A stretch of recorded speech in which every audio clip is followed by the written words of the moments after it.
Hello! Today's video is a Doodle Diatribe video where I color Gem and Jerrica with Copic Markers.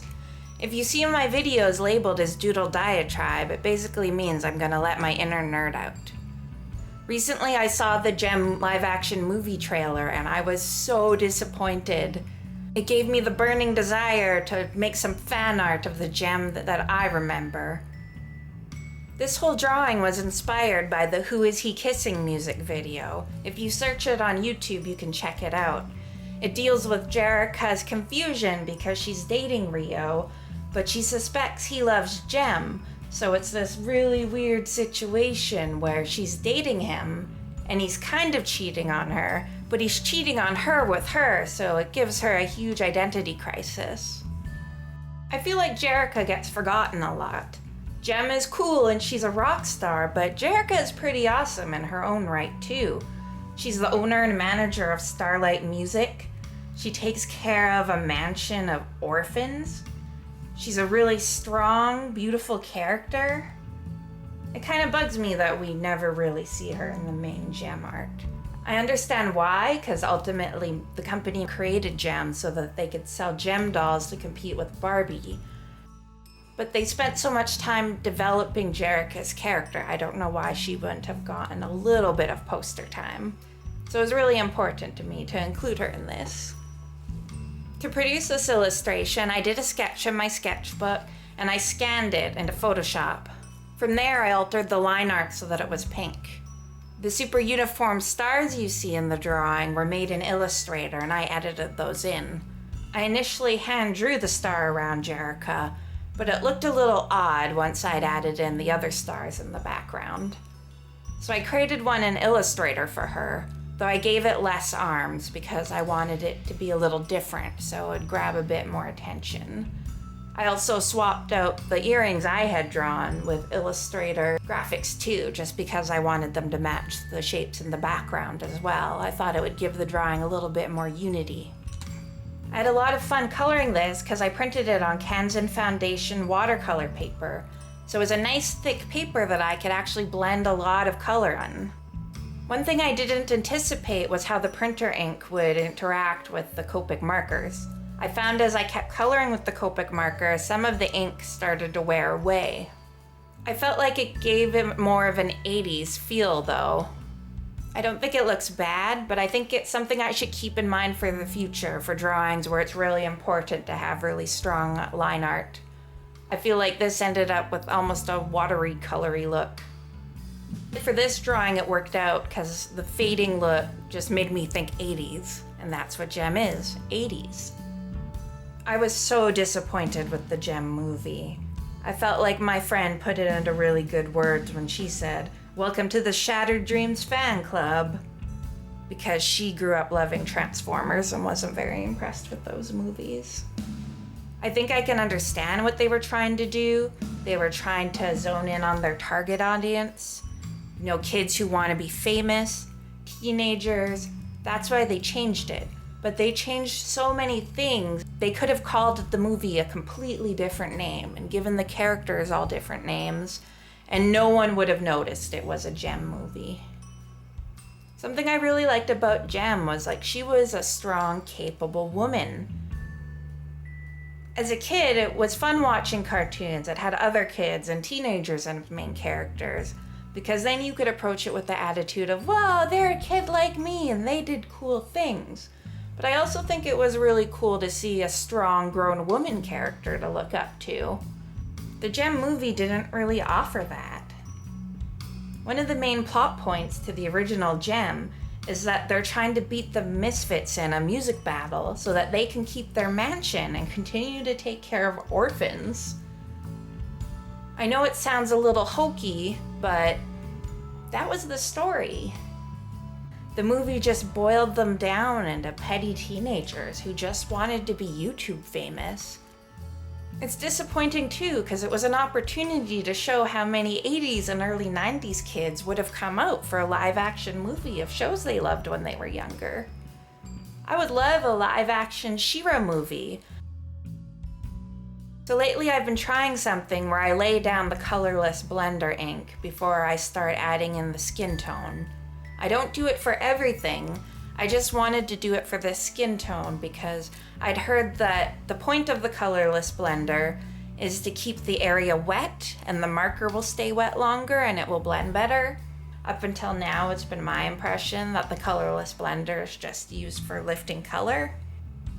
But I feel like I do notice a difference when I lay down that colorless blender ink first, especially if I'm coloring a darker skin tone. Sorry for this part where I'm coloring off screen a little bit. There's a few parts where I did that with Jerrica's jacket and Jem's shoes. It doesn't last too long, but I'll be more careful next time. See, you can see on Jem's legs where the ink starts to fade a bit as I shade. If this was an illustration that depended on thick, bold lines, it might be a problem, but for this particular piece, I liked how it looked. In the future, I may print line art onto watercolor paper to create this look on purpose. I'll just have to put thought into what type of drawings that would be suitable for. Definitely for future 80s fan art. I think I have a She-Ra idea in the works.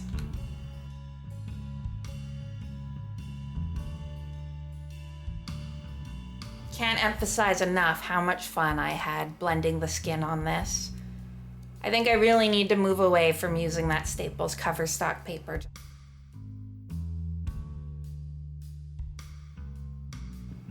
I was delighted to find that work bought a cutting board, so it's made it a lot easier for me to cut marker paper and watercolor paper to printer-friendly sizes.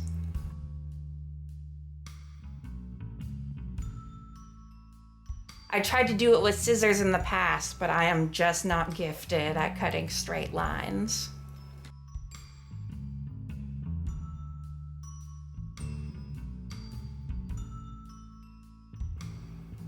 Doing Jem's eye makeup was a little bit of a challenge for me because the ink just immediately started to blend with the ink that was already laid down.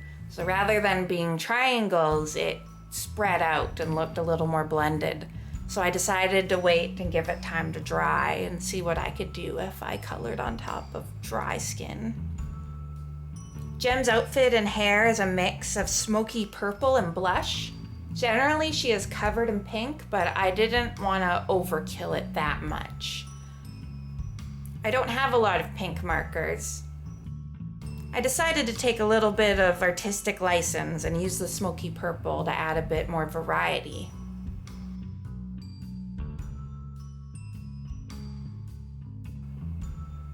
I know the gap in her shirt where her cleavage is a bit more than it is in the show, but I found it really hard to draw her dress without making it look like something like a dowdy old grandma would wear. I don't know why it looks so cool to me in the cartoon, but when I drew it, I felt like she was wearing a potato sack. So I was hoping adding a little bit of cleavage and using the shadows and the marker to emphasize her female form would sex it up a little, I guess. I also changed her sash to be purple and white. It's supposed to be an accent accessory, and what's the point of it if it doesn't accent? As I started to fill in under her arm, I was a little uncertain about using the RV93 to fill in the shading.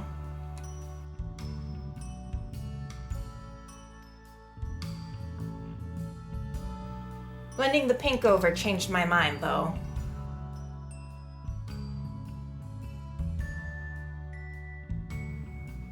Playing with Jem's design was really fun. I think I want to do it with other Jem characters too, like the Misfits. I also want to do some fan art of the Jem comic book that recently came out. You should really check it out. They updated their styles and they all look really cool.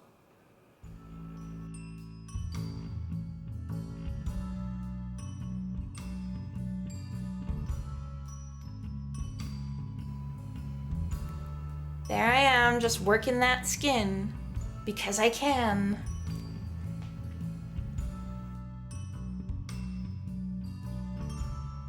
I tried really hard to make their eye color match as much as possible, because eyes are one thing that don't really change between Jem and Jerrica. I used the R20 to lay down the initial colors for her hair, and used the R29 to create shadows with the intent to use the R20 to blend, but I felt like it wasn't blending as much as I would have liked. The red looked still too harsh to me, and I felt like I had to work it much more than I wanted to see the colors and blending that I wanted.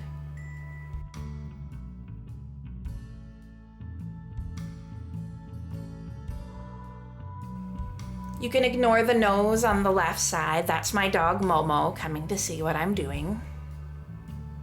I decided to take advantage of this technique where you scribble a darker color on some sort of plastic like a Ziploc bag, and then you dip the lighter colored marker in it and use it to color. It's almost like treating the lighter colored marker as a paintbrush. This was a great option for me because I don't have a giant selection of pink markers. R20 and R29 were the pinks I mainly had to work with. I don't have any other shades in between, so using this technique really helped me to use what I have.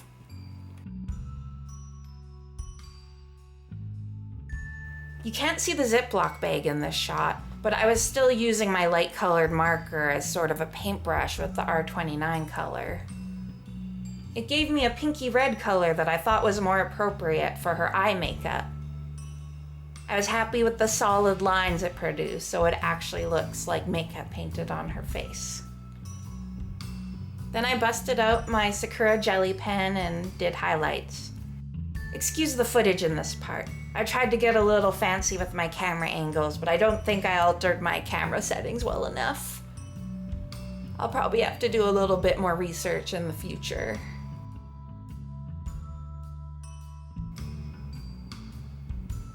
I did a bit of highlighting around her makeup just to make it a little more visible, but then smudged it with my finger so that it wasn't too visible. I just wanted to create more of a line around her makeup so that people would realize it's makeup. If I make a mistake where I'm applying the jelly roll pen, sometimes I find if you just smudge it with your finger, it'll help it fade enough.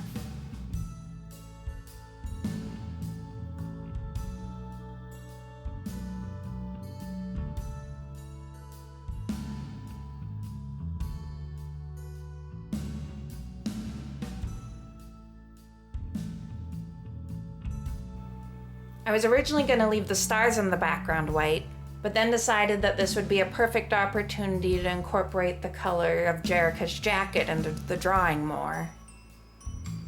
I was trying to consider a color scheme.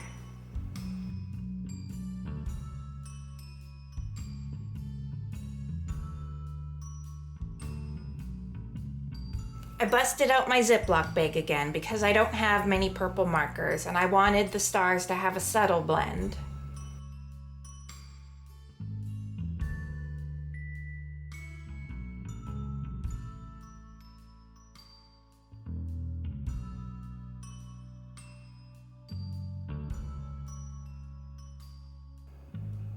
I intentionally left their eyelashes as the only black part of the drawing so that it would be attention-grabbing.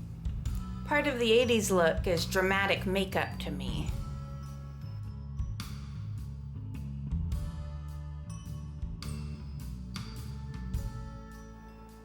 And this is it, my tribute to Jem.